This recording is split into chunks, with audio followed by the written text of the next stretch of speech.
कर जोरूं विनती करूं, धरूं चरण पर शीसे। गुरु राम देवानंद जी महाराज ने दियो नाम बख्शीसे। कोटि कोटि सजदा करूं, कोटि कोटि प्रणाम। चरण कमल में राखियो, मैं बंदी जाम गुलाम। कबीर ये तन विष की बेलड़ी, गुरु अमृत की खान। शीस दिए जो गुरु मिले, तो भी सस्ता जाने। सात दीप नौ खंड में, गुरु से बड़ा ना कोई।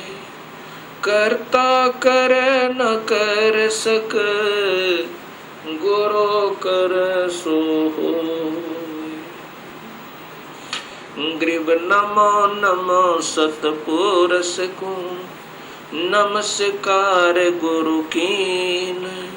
सुर नर मुनि जन साधवा, संतों सर्वस दीन। सतगुरु साहिब संत सब, दंडवोतम प्रणामी। आगे पीछे मध्य हुए, तिनको जा कुर्बानी। निराकार निर्वेशम, काल जाल भयभंजनम। निर्लेपम निज निर्गुणम, अकल अनुप बेसुंधुनम।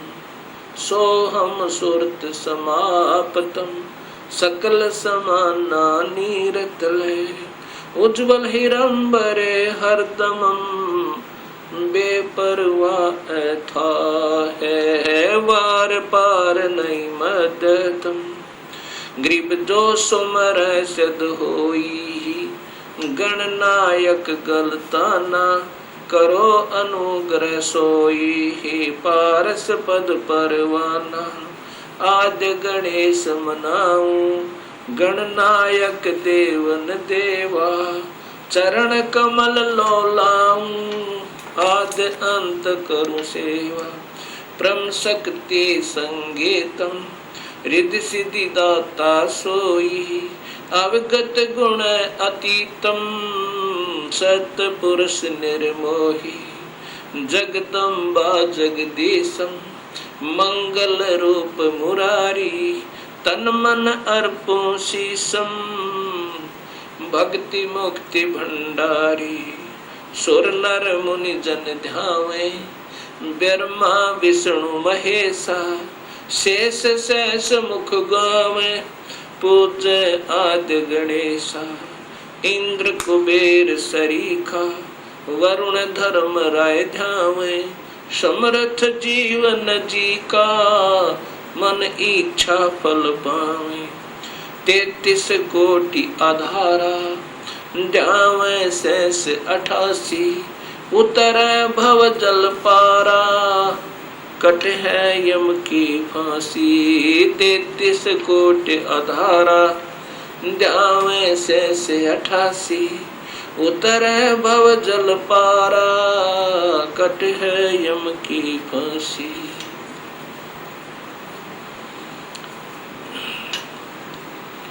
कबीर लूट सको तो लूटियो, राम नाम की लोटे। पीछे फिर पछताओगे, प्राण जहांगे छूटे। नहीं भरोसा देही का, विनस जावे क्षण माही।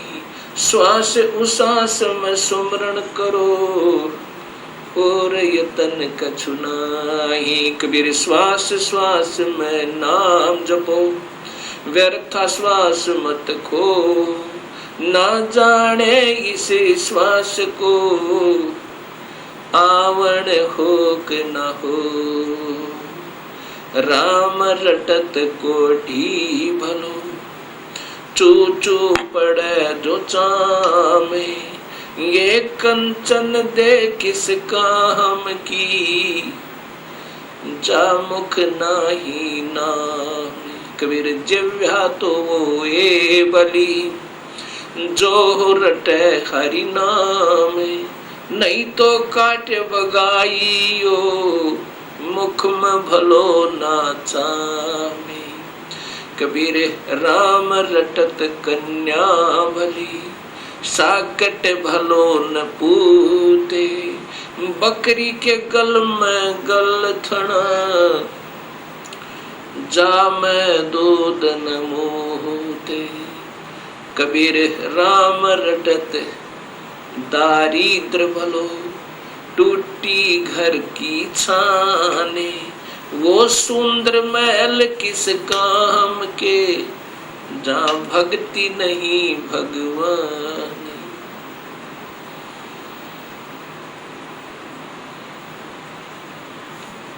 परमपिता परमात्मा पूर्ण ब्रह्म भगवान कबीर साहिब की असीम कृपा से परिभाषा प्रभु की सर्वभक्त समाज के समक्ष पहुंची। इस सत्य ज्ञान को श्रवण करके तथा टीवी के ऊपर देखकर हजारों की संख्या में भक्त आत्माओं के श्रद्धा भरे पत्र तथा साथ में टेलीफोन के माध्यम से हमें उनके हृदय की पुकार, हृदय से की हुई प्रशंसा हमारे पास पहुंची। साथ में उनकी विनम्र शंकाएं भी आई। विनम्र भाव से उन्होंने प्रार्थना की कि जो आपने शास्त्रों के आधार पर यह सत्य ज्ञान समाज को दिया है, इसके लिए हम बहुत आभारी हैं। ऐसा स्वच्छ, ऐसा सत्य ज्ञान ये अभी तक कहाँ छुपा रहा, इसका कारण क्या रहा? ये हमारा दुर्भाग्य रहा कि अभी तक हमें ये सत्य ज्ञान नहीं पता चला, जबकि सभी शास्त्रों में और जो का तो प्रमाण मिला। अब ऐसे भक्त आत्माओं की अगर शंकाओं का समाधान नहीं हो पाया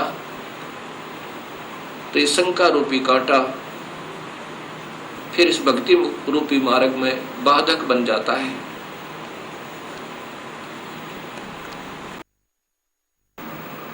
इसके लिए सर्वप्रथम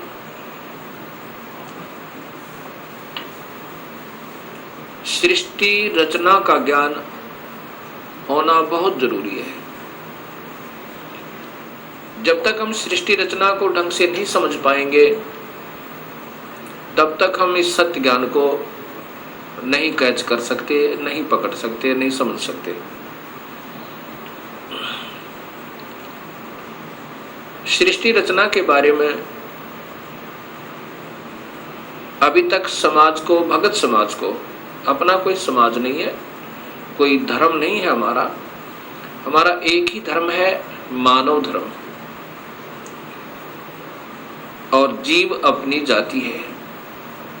ये सबसे पहले हमने याद रखना चाहिए।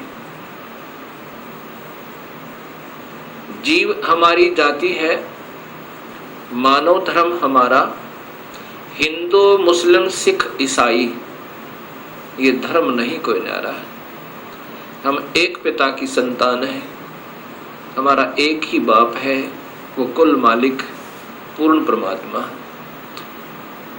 और पिछले इतिहास को अगर हम देखें, उसमें ना कोई हिंदू था, ना मुसलमान, ना सिख, ना ईसाई।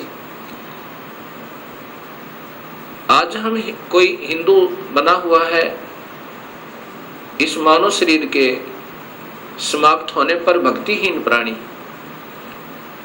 अपने संस्कारवश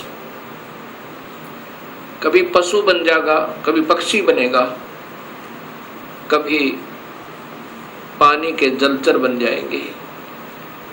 जब हम पशु होंगे तो हमारी पशु जाति होगी, और जब हम पक्षी होंगे तो हम पक्षी जाति के प्राणी होंगे। और ये भी हो सकता है कि हमारा कोई पुण्य संस्कार बचा हुआ हो, पुनर्जन्म मानव का हो, तो हम, कोई हिंदू है वो मुसलमान के घर जन्म लेगा, क्योंकि हमारे पिछले संस्कार रले मिले हैं, अलग नहीं है। सिख धर्म लगभग 300 वर्ष पूर्व 10वें गुरु गोविंद सिंह जी के द्वारा ये निर्मित हुआ, इसका उत्थान हुआ। उससे पहले सब हिंदू थे। उनके पिछले नाम राजा राम, कृपा राम, रामचंद्र, चंद्रभान, इस प्रकार के हैं। 3-4 पीढ़ी से पूर्व के जितने पूर्वज हैं वो इन नामों पर हैं। ऐसे ही इससे पहले मुसलमान धर्म नहीं था। हजरत मोहम्मद जी ने एक विशेष पवित्र मार्ग बनाया था भक्ति का, लेकिन आने वाले समय में इसमें बहुत त्रुटियां बन गई। ऐसे ही पहले ईसा जी ने एक निर्मल भक्त समाज तैयार किया था, उससे पूर्व अब्राहिम जी ने, ऐसे ये आदम जी से पहले हिंदू धर्म था, और हिंदू से पहले केवल आर्य हुआ करते थे, कोई धर्म नहीं था। अब हमने ये विचार करना पड़ेगा कि हम दो नहीं हैं। जहां से भी भक्ति प्रारंभ होती है वो निर्मलता के आधार पर है। बीड़ी, शराब, मांस, तमाकू उसमें कभी प्रयोग नहीं होता, और केवल एक प्रभु की ही साधना प्रारंभ होती है। आने वाले समय में उसमें त्रुटियां आ जाती हैं।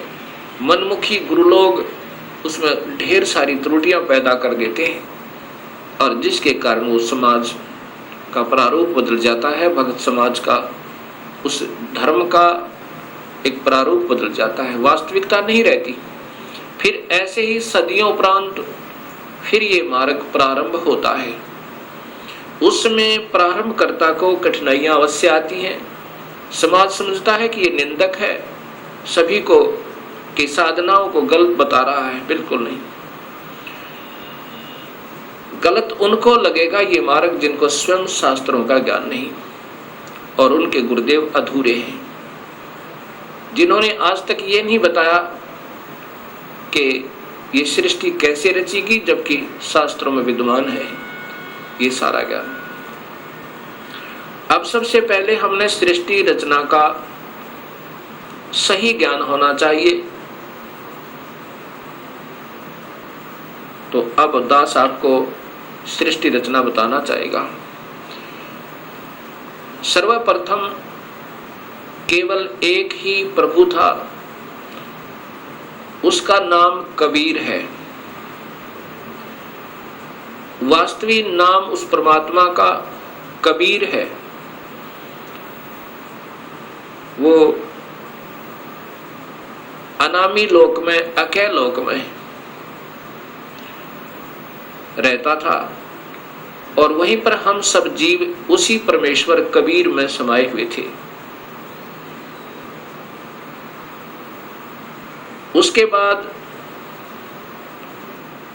उस परमात्मा ने स्वयं प्रकट होकर, अर्थात अपने उस अनामी लोक में स्वयं ही 3 नीचे के लोकों की ओर रचना की। अलख लोक, अगम लोक, फिर अलख लोक, और नीचे का सत्यलोक।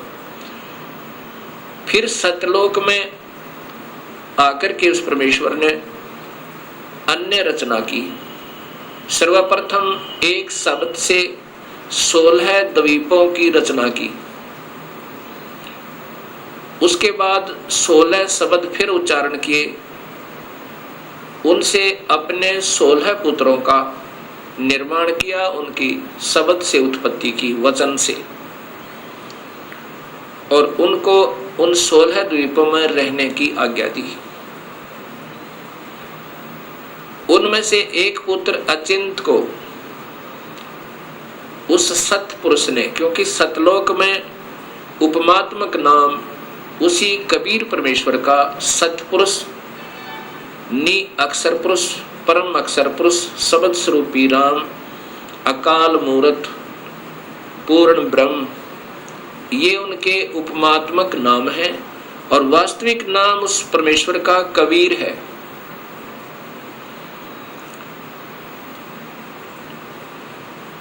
सतलोक के अंदर सतपुरुष ने अपने पुत्र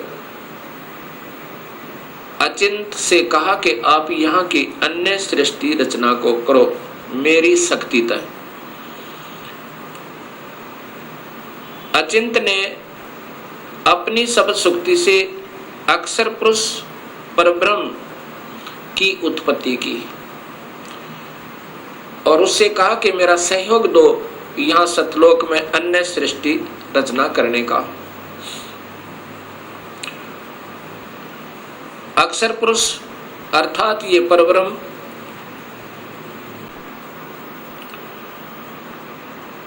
एक सतलोक में बने हुए मान सरोवर में, उसके अंदर अमृत जल है। सतलोक के अंदर जल अमृत है। उस अमृत सरोवर में प्रवेश कर गए और वहां आनंद से विश्राम करने लगे। अक्षर पुरुष को निद्रा आ गई। सतलोक के अंदर श्वासों से शरीर नहीं है।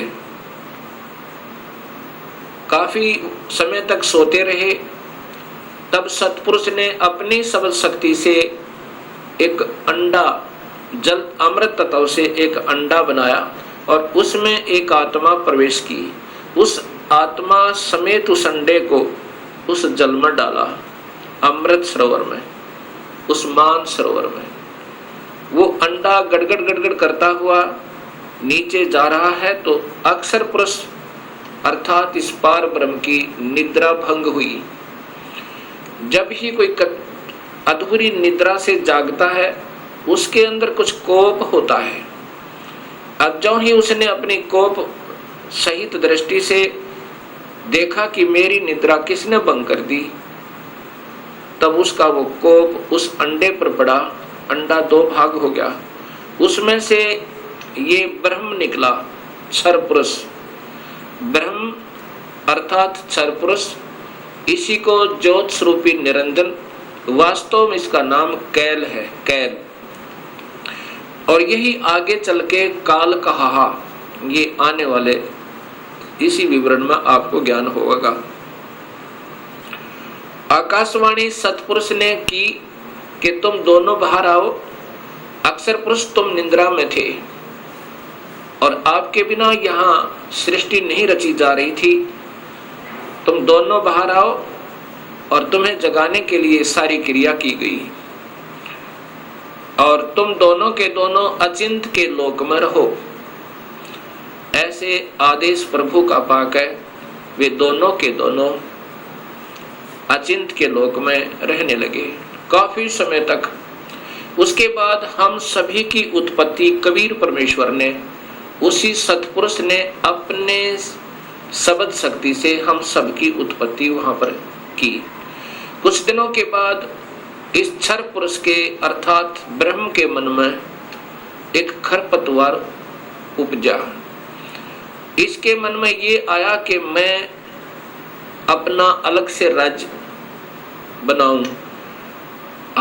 मेरे अन्य भाई सब एक एक द्वीप में रहते हैं और हम दो यानी अचिंत और ब्रह्म और साथ में ये अक्षर पुरुष पर ब्रह्म भी, हम एक ही द्वीप में रह रहे हैं। मैं अपना अलग राज्य चाहूंगा।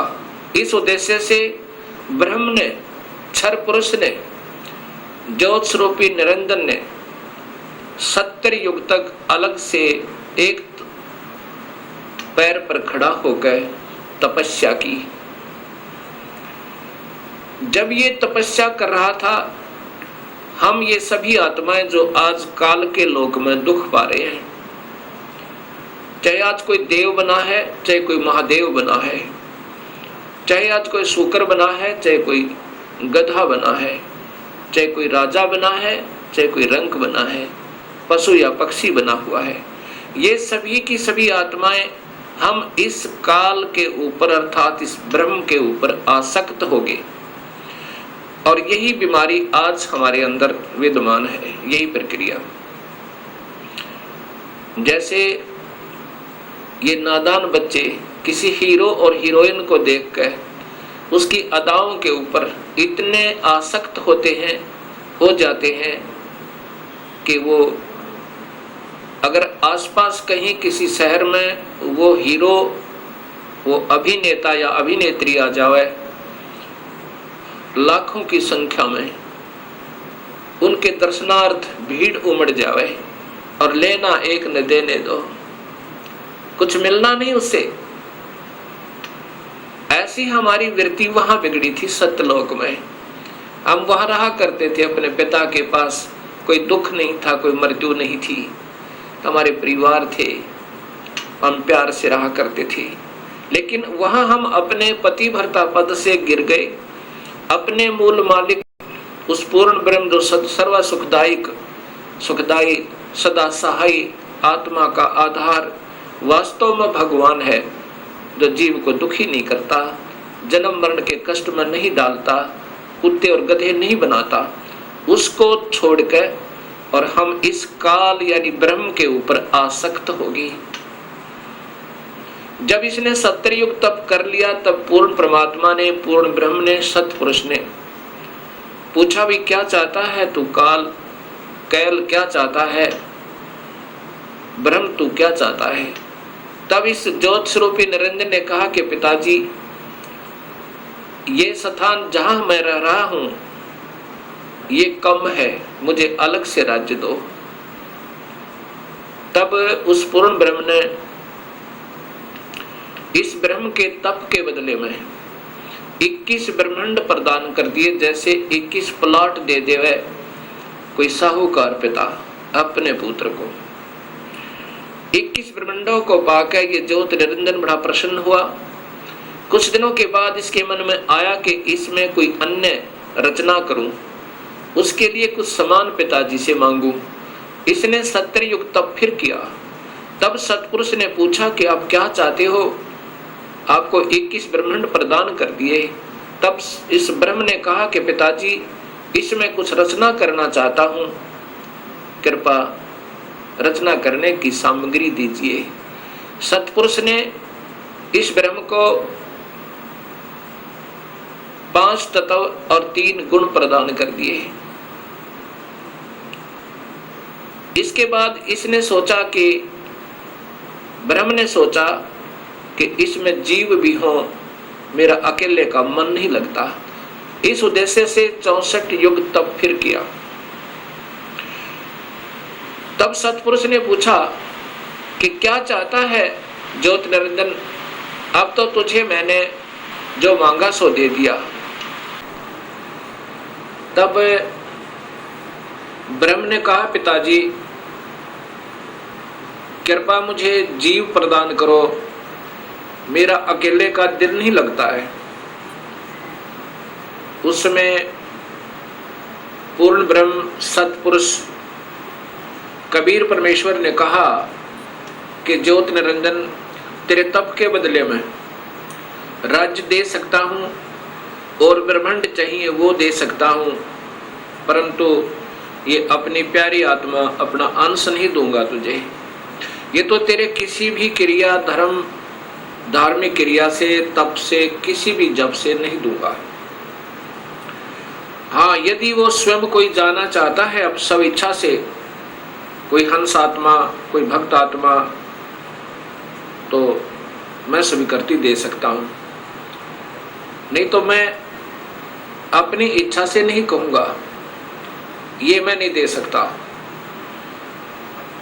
इस बात को सुनकर ये ब्रह्मक्षर पुरुष ज्योत स्वरूपी निरंजन अर्थात जो भविष्य में फिर काल कहलाया, हमारे पास आया। आज हम जितने भी ये दुखी आत्मा इस काल के 21 ब्रह्मांड में पीड़ित हैं, हमारे पास ये ब्रह्म आया और हमसे कहा कि मैं वहाँ अलग से ब्रह्मांड लिए हैं मेरे पिताजी से अपने तप के बदले में। वहाँ ऐसे स्वर्ग बनाऊंगा, महास्वर्ग बनाऊंगा और ऐसे दूधों की नदी बहाऊंगा, झरने बनाऊंगा। क्या आप मेरे साथ चलना चाहते हो? तब हम सभी ने जो यहाँ काल के 21 ब्रह्मांडों में पीड़ित है, कहा कि यदि पिताजी हमें आज्ञा दें तो हम चलने को तैयार हैं।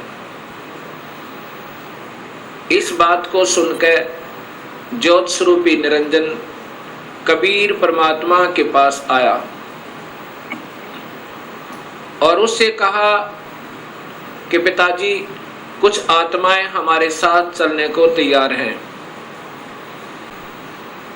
सतपुरुष से कहा इस काल ने, ब्रह्म ने, कि पिताजी कुछ आत्माएं मेरे साथ चलने को तैयार हैं। उन्होंने सहमति दी है। तब पूर्ण परमात्मा सतपुरुष अर्थात कबीर देव ने, कबीर साहिब ने कहा कि यदि वो मेरे सामने स्वीकृति देंगी, जितनी भी आत्माएं हैं जो तेरे साथ जाना चाहते हैं, तो मैं उनको आज्ञा दे दूंगा। ऐसा कहकर के सतपुरुष हम सभी आत्माओं के पास आया जो आज काल के लोक में कैद में बंद हैं। सतपुरुष ने, उस अकाल मूर्त ने, शब्द स्वरूपी राम ने हमसे पूछा कि जो आत्मा इस ब्रह्म के साथ जाना चाहती हैं वो अपनी सहमति व्यक्त करें। उस समय हम सभी घबरा गए और नहीं हिम्मत पड़ी अपने पिता के सामने स्वीकृति देने की। उस समय एक आत्मा ने सर्वप्रथम हिम्मत किया, डेयर किया और कहा कि पिताजी, मैं इस ब्रह्म के साथ जाना चाहता हूं। उसकी देखा देखी फिर हम सभी ने स्वीकृति दे दी।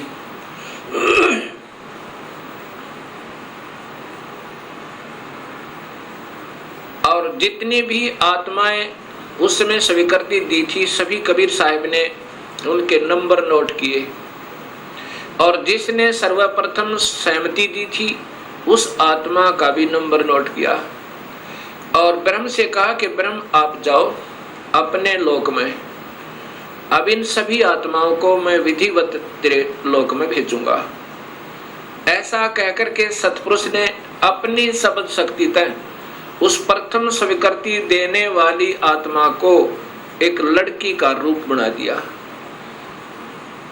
और उसको उसके अंदर एक शब्द शक्ति दे दी और हम सभी जीवात्माओं को उसे प्रकृति देवी भी कहते हैं, अष्टंगी भी कहते हैं और वही महामाया भी कहलाई। यहाँ 21 ब्रह्मांड की इस देवी को उत्पन्न किया अर्थात उस आत्मा का लड़की बनाया। फिर हम सभी आत्माओं को जो 21 ब्रह्मांड में आए हुए हैं उसके अंदर प्रवेश कर दिया, इस लड़की के शरीर में, प्रकृति देवी के शरीर में, अर्थात इसको अध्या माया भी कहते हैं और यही आगे चलकर त्रिदेवों की माता कहलाई। प्रवेश कर दिया और कहा कि बेटी, तेरे को मैंने शब्द शक्ति दे दी है और जितने भी जीव काल कहे, ब्रह्म कहेगा तू बना देना।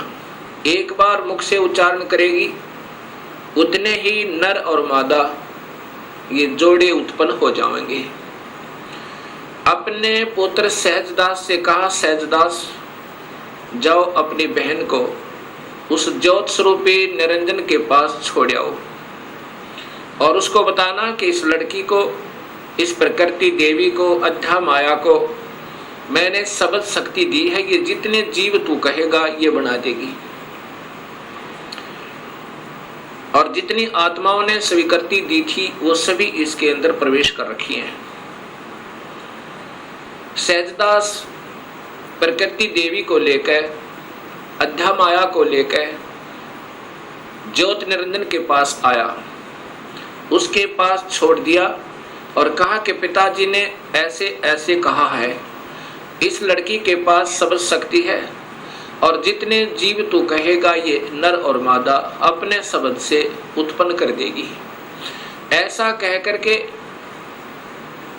सहजदास अपने लोक में लौट आया, अपने द्वीप में आ गया। युवा होने के कारण लड़की का रूप निखरा हुआ था। इस ज्योत स्वरूप निरंजन ब्रह्म अर्थात क्षर पुरुष के मन में नीचता उत्पन्न हुई, जो आज सब जीवों में विद्यमान है। वही व्यक्ति, वही प्रक्रिया, वही ये बुरी आदत युवा लड़की को देखकर उसके साथ बद व्यवहार करने की चेष्टा इस क्षर पुरुष ने अर्थात ज्योत स्वरूपी निरंजन ने की। लड़की ने, प्रकृति देवी ने कहा कि ज्योत निरंजन तू होश में आ जा, तू और मैं एक ही पिता की संतान है। पहले तेरी उत्पत्ति हुई उन्हीं के शब्द थे अंडे में और उन्हीं ने मुझे उत्पन्न किया। तू और मैं बहन और भाई हैं। बहन भाई का ये कर्म पाप का भागी होता है। तू मान जा मेरी बात।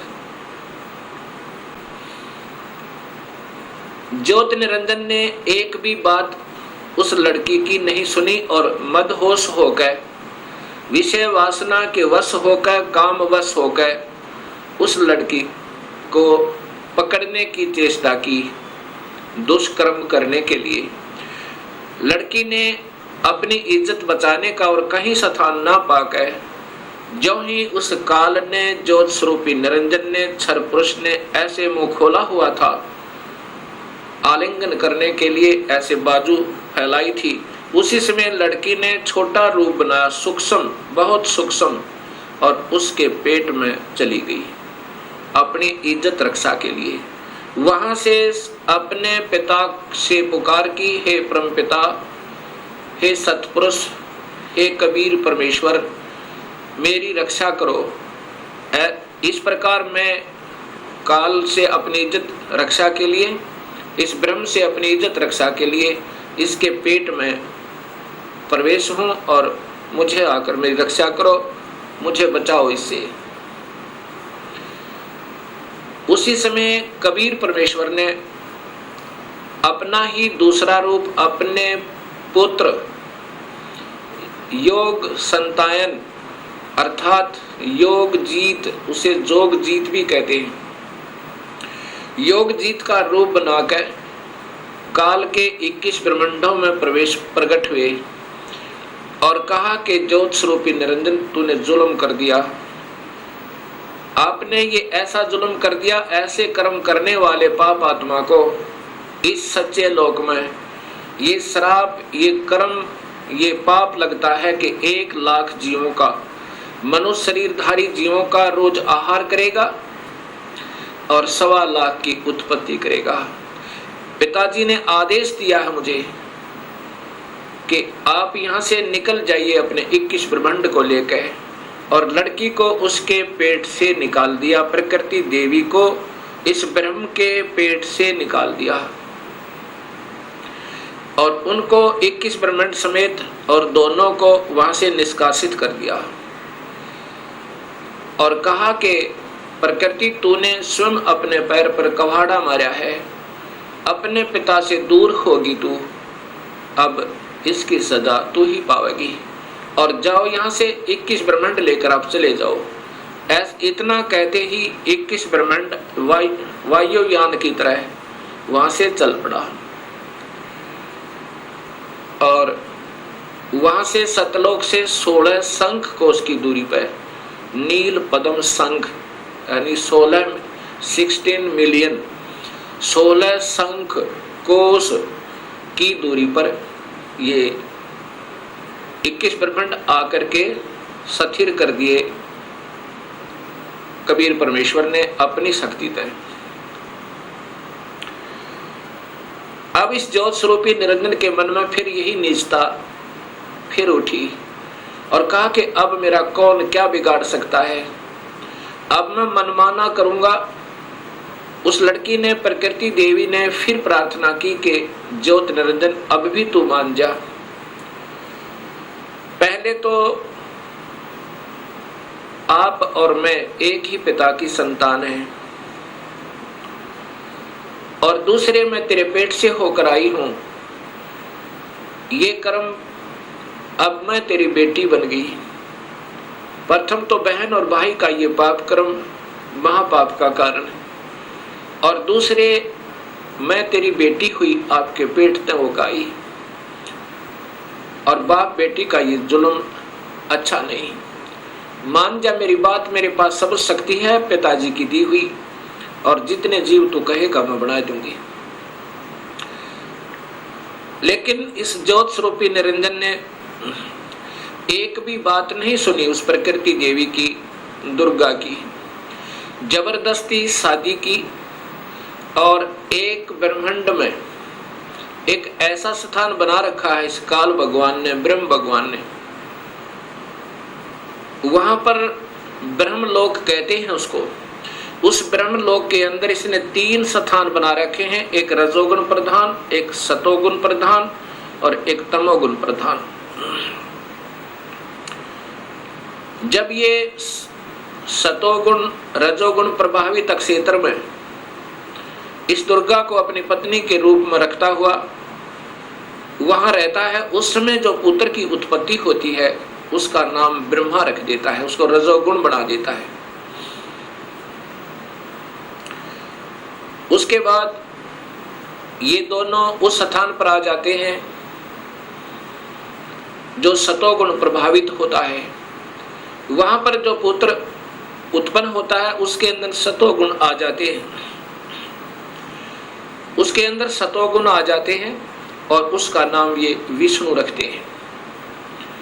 तीसरे स्थान को तमोगुण प्रभावित बना रखा है। वहां रहकर अब इसी प्रकृति देवी दुर्गा के साथ जो पुत्र उत्पन्न करता है उसका नाम रुद्र शंकर शिव रखता है। ऐसे ही हर ब्रह्मांड के अंदर इस काल भगवान ने, ब्रह्म भगवान ने ये ब्रह्मलोक बनाए हैं, और वहां पर ये ऐसे ही कुछ समय के लिए प्रकृति देवी को अपने साथ रखता है, और उसके बाद वहां से अंतर्ध्यान हो जाता है। अब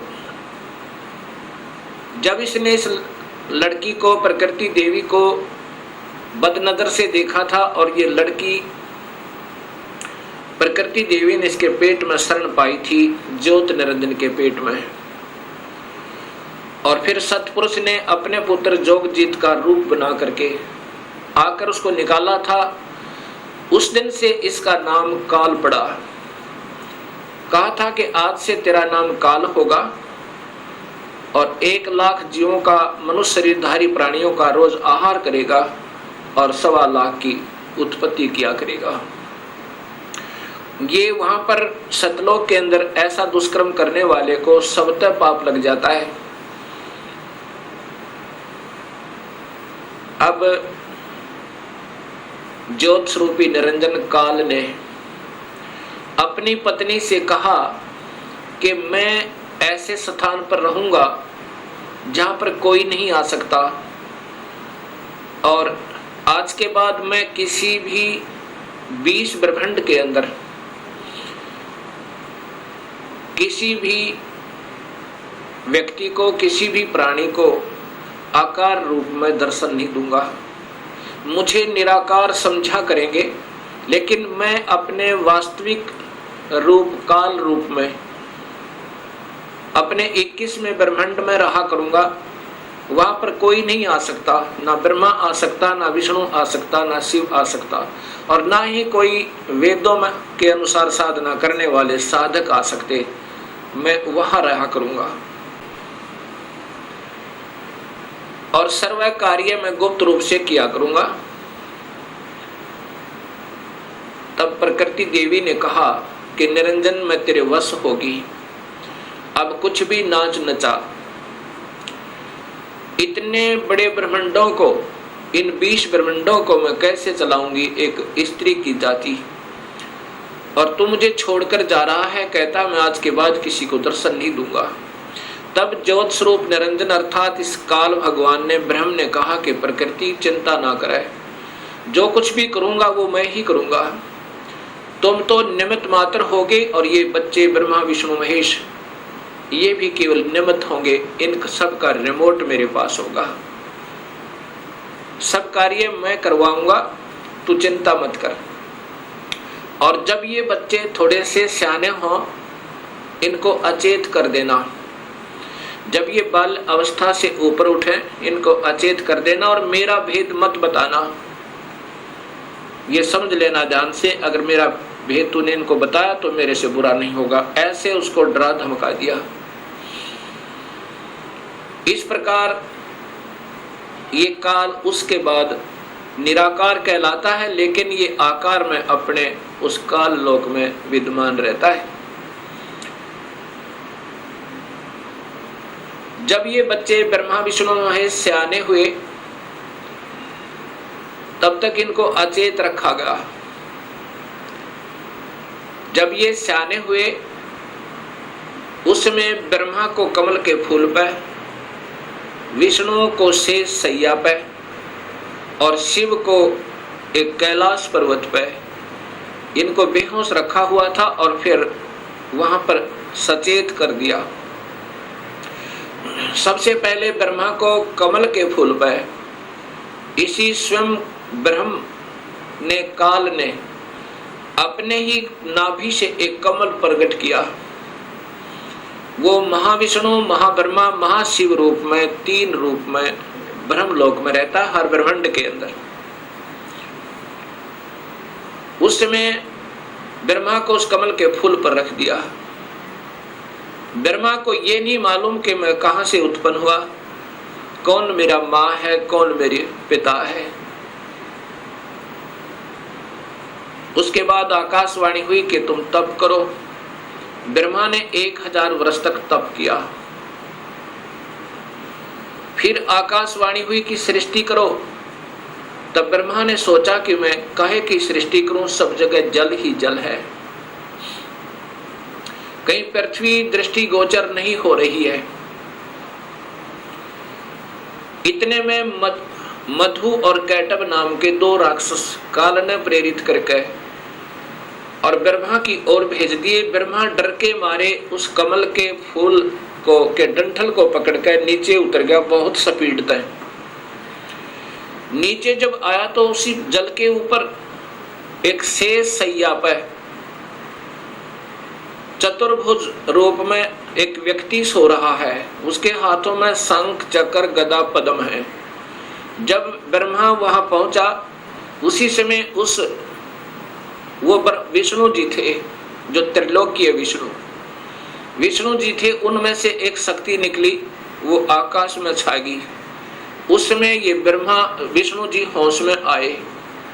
इतने में मधु और कैटब भी पहुंच गए। मधु और कैटब के साथ भगवान विष्णु ने 5000 वर्ष तक युद्ध किया, वो नहीं मरे। फिर उस शक्ति ने जो आकाश में छाई थी एक लड़की का रूप बनाया, देवी का, और मधु कैटब को मोहित किया, अपनी ओर आकर्षित किया अपनी कलाओं से, अदाओं से। जब मधु और कैटब उस लड़की की तरफ देखने लगे तो विष्णु जी ने पीछे से उनकी गर्दन पकड़कर दोनों को मार डाला। अर्थात 5000 वर्ष तक भगवान विष्णु से 2 राक्षस नहीं मरे। वो भी तब मरे जब उस माता ने सहयोग दिया, उनको अट्रैक्ट कर लिया, आसक्त कर लिया। इससे 2 बातें सिद्ध होती हैं कि ये समर्थ नहीं है। जब 5000 वर्ष तक 2 राक्षस नहीं मर पाए भगवान विष्णु से, तब ब्रह्मा जी और विष्णु 2 थे। इतने में रुद्र अर्थात ये शिव भी वहीं प्रकट हो गया। ब्रह्मा जी देवी भागवत महापुराण में बताता है कि फिर हम तीन हो गए, ब्रह्मा, विष्णु और शिव। तब देवी ने कहा कि तुम तीनों देवता अपने अपने कार्य को ध्यान से सुनो और उस पर संलग्न हो जाओ। ब्रह्मा जीवों की उत्पत्ति करवावे, उनको रजोगुण प्रभावित करके, ये केवल इतने ही ब्रह्मा हैं। और विष्णु फिर इनके आपस में सतिथि बनाए रखा है, मोह ममता में फंसाए रखा है, ये विष्णु जी की ड्यूटी है। और शिव की ड्यूटी है कि ये संहार करे। तब इन तीनों ने कहा कि हे माई, हे देवी, कहीं पर पृथ्वी नजर नहीं आ रही है और पृथ्वी के बिना प्राणियों की सृष्टि, स्थिति और संहार असंभव है। तब वो देवी मुस्काई और कहा कि तुम, इतने में एक विमान आया और कहा कि तुम तीनों के तीनों इस विमान में बैठो और चिंता मत करना, घबराइयो मत। उस समय ये तीनों के तीनों ब्रह्मा, विष्णु, महेश विमान में प्रवेश कर गए। विमान मन की गति से चला, बहुत तीव्र गति था। कहाँ पहुंचा? ब्रह्मलोक में पहुंचा, जहां पर ये काल भगवान तीन रूपों में रहता है, जहां इनकी उत्पत्ति की जाती है, ब्रह्मा, विष्णु, महेश की। और वहां पर कोई नहीं जा सकता, ना वेद विधि से, किसी साधना तक, ना तप से, ना यज्ञ से, ना हवन से, किसी प्रकार से नहीं जा सकता, ना किसी जप से। वहां पर तो ये अपनी कृपा से ही ले जा सकता है, ये काल भगवान सोचल सिद्ध करके। वहां जाकर के इन्होंने क्या देखा?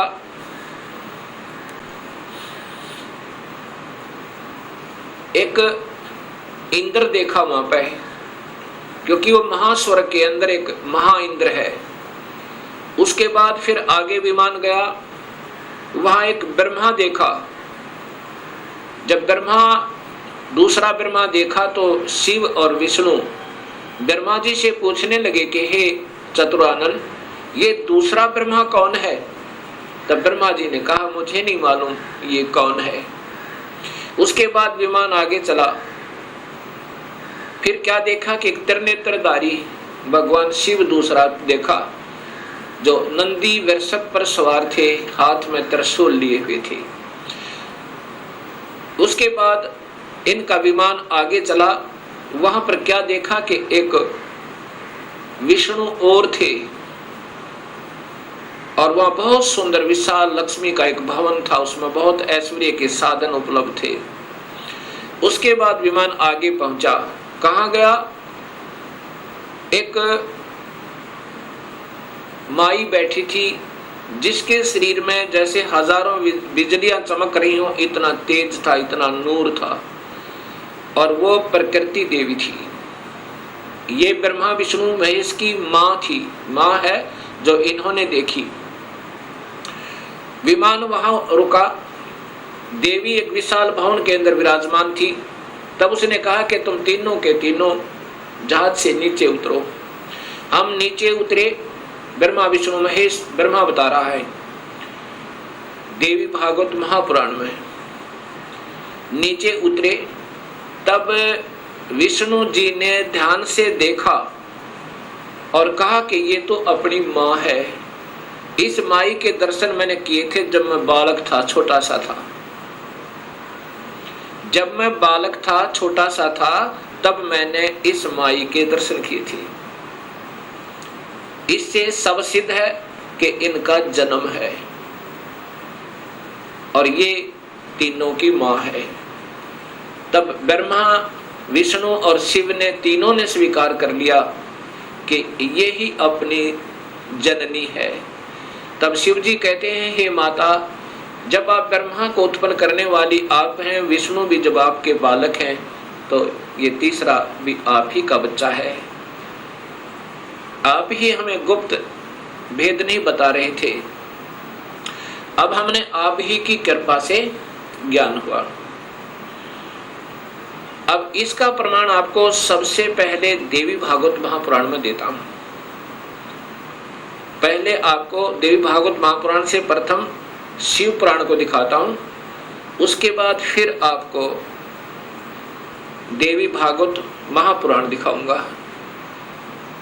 और ये शास्त्र पहले से उपलब्ध थे, कोई आज नए नहीं बनाए इस दास ने, क्योंकि जितने हमारे अभी तक शास्त्र विद रहे वो अल्पज थे, अधूरे ज्ञान युक्त थे, वो उनको इस सत्य मार्ग का पता नहीं था। इसलिए हमारे सभी पूर्वजों को भूत बना दिया, गीता विरुद्ध साधना करवा के, और पितर बनवा दिया गीता विरुद्ध साधना करवा के। गीता में लिखा है कि देवी देवताओं की पूजा मत करो, ब्रह्मा विष्णु महेश की पूजा तक भी नहीं करनी है, तीनों गुणों की भक्ति नहीं करनी है, केवल ब्रह्म से प्रारंभ होती है भक्ति, और पूजा करनी है केवल पूर्ण ब्रह्म की। अब मैं आपको देवी भागवत, पहले आपको शिव महापुराण दिखाता हूं।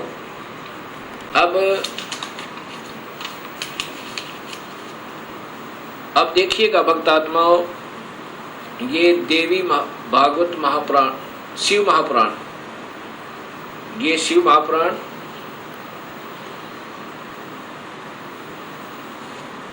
इसके अंदर आपको पता चलेगा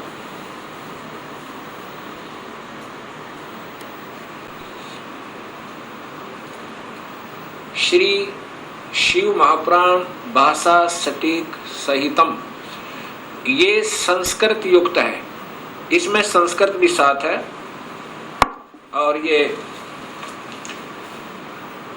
शिवा भाषा टीका टीकोत्तम, टीकाकार है डॉक्टर ब्रह्मानंद त्रिपाठी,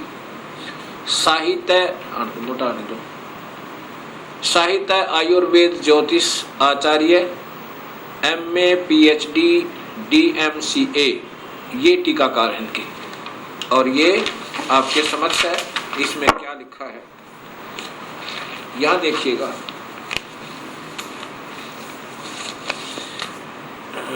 यहाँ से पढ़िएगा। ये संस्कृत है और ये हिंदी आपको दिखाना चाहूंगा। पर प्रलय काल में, इधर से लो, पीछे लो,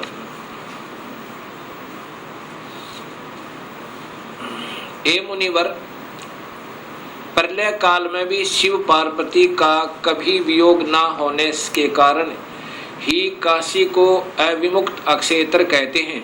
प्राचीन काल में शिवजी ने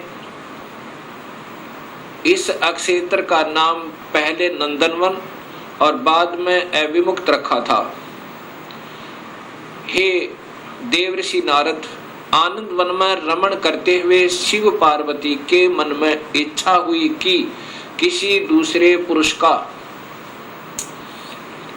निर्माण किया जाए, जिसके ऊपर अपने इस महासागर को डालकर हम दोनों स्वच्छंद होकर वैराग्य धारण कर केवल काशीपुरी में निवास कर सकें। वही सदा सब कुछ करे, वही रक्षा करे, वही रक्षा करे, और अंत में मेरे अनुग्रह से वही सृष्टि का संवरण भी करे। चिंता रूपी लहरों से चलायमान चिंता रूपी समुद्र को बटोर कर रजोगुण रूपी विदुम से विस्तृत करे। अब यहाँ देखिएगा, ये ना अपने हिसाब से लगा रखेंगे। ऐसे विचार कर उस सर्वव्यापक भगवान ने उस पराशक्ति के 10वें अंग, ये 10वां अंग देखिएगा, ये ध्यान रखना, 10वें अंग अर्थात योनि में सुधार रूपी आवास का प्रयोग किया। ये दिखाना चाहते हैं आपको कि ये कहना क्या चाहते हैं हम। तब उससे तीनों लोकों में सुंदर एक पुरुष प्रकट हुआ, जो शांत एवं सतोगुण से युक्त था, गंभीरता में समुद्र के सम्मान तथा अक्षमावान था। हे मुनि, वह पुरुष इंद्र लक्ष्मणी के सदृश कांति वाला, अर्थात ये था कौन, ये देखिएगा नीचे। शिवजी ने कहा, जो पुत्र उत्पन्न हुआ उसको कहा सर्वव्यापक होने से तुम्हारा विष्णु यह प्रसिद्ध नाम होगा। ये देखिए ध्यान था, फिर देखिए सर्वव्यापक होने से, सर्वव्यापक होने से शिव ने कहा, शिव जी ने कहा सर्वव्यापक होने से के कारण तुम्हारा विष्णु यह प्रसिद्ध नाम होगा। अब इससे सिद्ध हो गया कि शिव जी से विष्णु की उत्पत्ति। एक बार फिर लीजिए,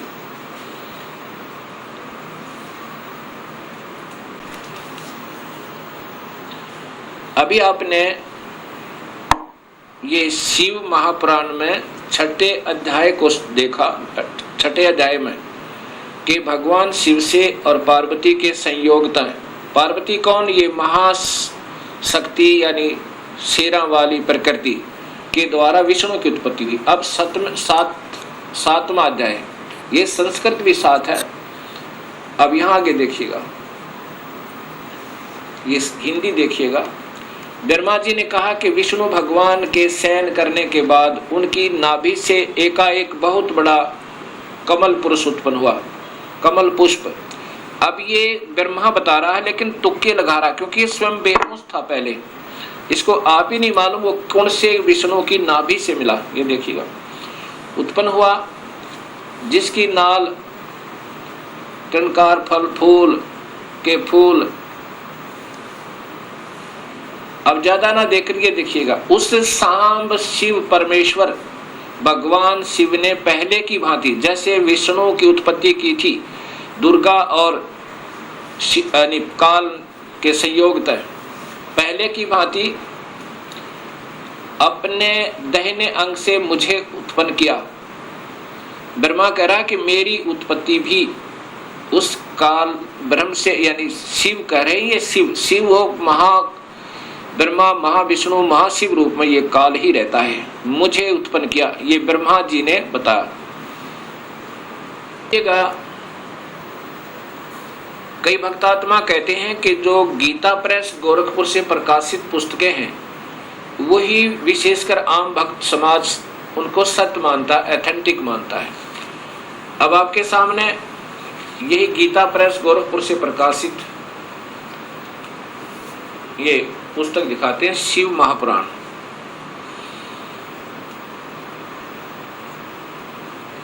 संक्षिप्त शिव महापुराण, और ये नीचे गीता प्रेस गोरखपुर से, और इसके छठे अध्याय में फिर यही प्रमाण है।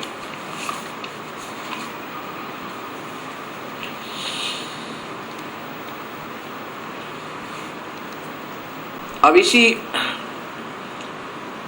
शिव महापुराण का ये छठा अध्याय है। ये शिव महापुराण अध्याय नंबर 6, उसके बीच से सुना रहा हूं, आप इसको खरीद कर देख भी सकते हो।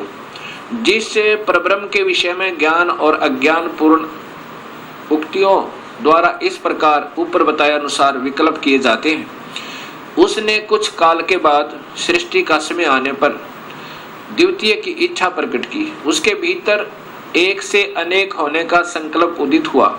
तब उस निराकार परमात्मा ने अपनी लीला शक्ति से अपने लिए मूर्ति आकार की कल्पना की। वह मूर्ति संपूर्ण ऐश्वर्य गुणों से संपन्न, सर्वज्ञानी, ज्ञानमयी, शुभ स्वरूपा, सर्वव्यापिनी, सर्वरूपा, सर्वदर्शनी, सर्वकारिणी, सबके एकमात्र वंदनीय, सर्वदा सब कुछ देने वाली और संपूर्ण संस्कृतियों का केंद्र थी। उस शुद्ध रूपणी ईश्वरीय मूर्ति की कल्पना करके वह अद्वितीय, अनादि, अनंत, सर्व प्रकाशक, चिंत, सर्वव्यापी और अविनाशी परब्रह्म अंतर्हित हो गया। ये काल की कलाएं हैं सारी, और ये अनजान लेखक जिनको कुछ ज्ञान नहीं, इस काल को ही सब उपमा दे रहे हैं उस पूर्ण ब्रह्म के तुल्य जो मूर्ति रहित परम ब्रह्म है। अब यहाँ मूर्ति हो गया और फिर मूर्ति रहित भी है। अब ये काल की ही कला है, वो क्या बन गया? शिव रूप में आ गया। उसकी मूर्ति यहाँ देखो, चिंतमय आकार भगवान सदाशिव हैं। ये काल ही निराकार है और यही फिर महाशिव, महाविष्णु और महाब्रह्मा के रूप में ये सब कलाएं करता है। अर्वाचीन और प्राचीन विद्वान इसी को ईश्वर कहते हैं। जितना जिनको ज्ञान है इस काल को ही ये ईश्वर कहते। उस समय एकाकी रहकर स्वेच्छानुसार विहार करने वाले उन सदाशिव ने अपने विग्रह से स्वयं ही एक स्वरूप भूता शक्ति की सृष्टि की, अर्थात वह देवी इसी के शरीर से निकली, वो निकाली थी पूर्ण परमात्मा ने, जो इसके पेट में शरण ले ली थी, कि जो उनके अपने श्री अंग से कभी अलग होने वाली नहीं थी। उस पराशक्ति को प्रधान प्रकृति, देखो प्रधान प्रकृति गुणवती माया बुद्धि तत्व की जननी विकार रहित बताया गया है। वह शक्ति अंबिका कही गई है और उसी को प्रकृति, ये ध्यान से देखना भक्तात्माओं, यही देवी अध्या माया, ये प्रकृति देवी, प्रकृति सर्वोश्वरी त्रिदेव जननी, यानी तीनों देवताओं की माँ, ब्रह्मा विष्णु महेश की माता, नित्य और मूल कारण कही, सदाशिव द्वारा प्रकट की गई उस शक्ति की 8 भुजाएं हैं। अब ये शब्द ही स्पष्ट हो गया कि यही प्रकृति देवी ब्रह्मा विष्णु महेश की माता है। और इसी में फिर आगे आता है कि ब्रह्मा और विष्णु की उत्पत्ति शिव से हुई। ये महाशिव काल है